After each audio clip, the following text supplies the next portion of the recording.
মুন্সিগঞ্জে তারুণ্যের উৎসব উপলক্ষে আয়োজন করা হয়েছে স্বেচ্ছায় রক্তদান কর্মসূচি। মঙ্গলবার সকাল 10:30টায় জেলা শিল্পকলা একাডেমি প্রাঙ্গণে কর্মসূচির উদ্বোধন করেন মুন্সিগঞ্জের জেলা প্রশাসক ফাতেমাতুল জান্নাত।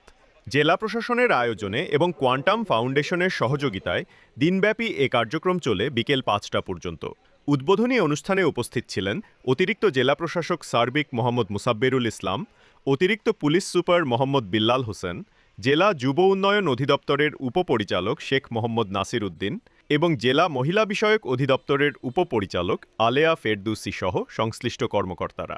রক্তদান কর্মসূচিকে ঘিরে অংশগ্রহণকারীদের মধ্যে ব্যাপক উৎসাহ উদ্দীপনা দেখা যায়। এই আয়োজন তরুণ প্রজন্মকে মানবিক কাজের প্রতি আরও উদ্বুদ্ধ করবে বলে আশা আয়োজকদের।